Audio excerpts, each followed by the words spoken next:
This is a short one, by the way. Only what, a minute and a half according to the video, but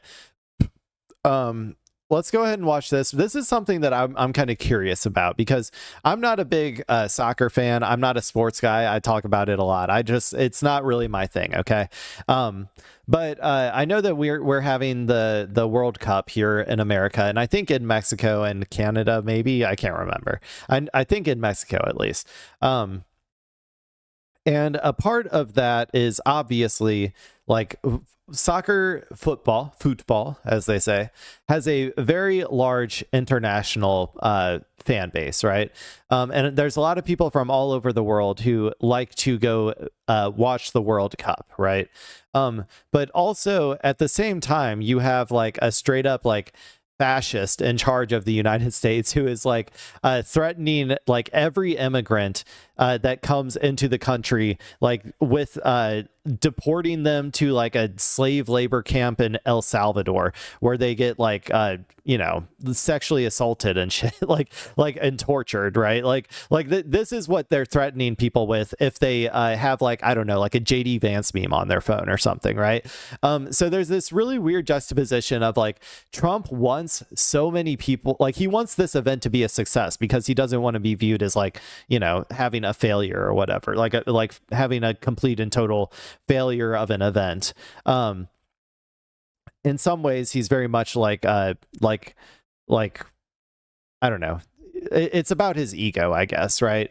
But also at the same time he's made our country like inhospitable to any sort of like any sort of person coming over here, especially if they are critical of like the right, generally speaking, or like right wing, usually just like American politicians or whatever. So I guess this video should cover a little bit of that. This is about 2026 World Cup. Senegal fans fear United States visa barrier.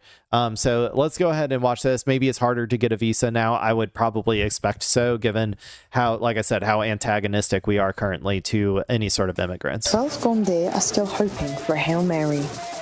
The well-known Senegalese fan club are unlikely to make the trip to the World Cup after immigration restrictions were imposed on Senegal by the Trump administration. The club's president hopes that a diplomatic solution will be found. I'm not complaining about the music itself. I'm sure the music itself is beautiful in person. The audio though, it is like it is clipping so hard. It is the most clipping I've ever heard of audio. It's kind of rough. Administration. The club's president hopes that a diplomatic solution will be found to secure visas for his teams. Our authorities are by our side, looking at ways and means to ensure that we can make the trip. But if we cannot afford the policy we want, we will make do with what we have. While the United States has lifted the deposit requirement between $5,000 and $15,000 US, obtaining a US visa remains very difficult for Senegalese nationals. So the Football Federation is counting on the country's diaspora to fill the North American stands.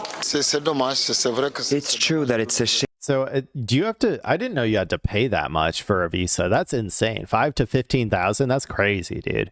But yeah, it sounds like, I guess maybe the Senegalese are maybe being like are having more problems than most, I guess, when it comes to getting a visa. Shame for the 12 Gande who have been with us for nearly 30 years. This is the first time this has happened, but we will adapt. Senegalese living in the United States are eager for the team to arrive so they can support them, and I think they will rise to the occasion. Rights organizations such as Horizon Frontières are in disbelief over such restrictions on attending the world's biggest football event. La fête est déjà gâchée. The celebration has already been spoiled, because you can't host a World Cup without supporters. This is unprecedented. Senegal must protest diplomatically. FIFA must be approached. Human rights organizations must be called upon. What was the reason for it again? Did I miss that? Who were put on the United States immigration blacklist. Oh, okay. They got blacklisted by Donald Trump. Okay, I see. Yeah, well, okay. Well, then, that's like just going to be an own goal from Trump's perspective. I don't know what all countries are on this immigration blacklist. Let me see if I can find that. Immigration blacklist 2025. Let me put this on silent mode. It's annoying me. Okay. Yeah, there's a 39 country travel ban list. It's mostly just, it looks like it's mostly, I'll just pull it up. Oh, visa pause. Well, it's 75 country visa pause. Okay. Well, I don't know exactly which one of these it was in. Let me see if I can find Senegal. Okay. Partial ban. Interesting. But yeah, well, so this is like the conflicting thing, right? Like I talked about, like you're making it near impossible for anybody in the international community to actually come to this shit. Or like even if they can come to it, they don't want to, because like I said, it's a risk. It's a risk to be an American as any sort of immigrant, any sort of person on a visa. If you say the wrong thing in front of the wrong person, you could be literally black bagged and thrown into a concentration camp. Like it's not a good time. It's not a good time to travel to America. So I am very curious about what's actually going to happen when it comes to the World Cup. Going forward, but we'll see. We'll find out. I think it'll just be a lot of Americans probably who go, if I had to guess, like probably like potentially the least internationally diverse like crowds to watch ever in America. But I'm assuming that a lot of these people though would be able to go if it is in Mexico as well. World Cup 2026 locations. Yeah, it is Canada and Mexico. So I guess if you go to the Mexico ones, you'll be able to, you know, that's probably your best bet, or the Canada ones. Both of them, I think, aren't going like, well, Canada is probably closer, I would say, to America in terms of like their proximity to fascism.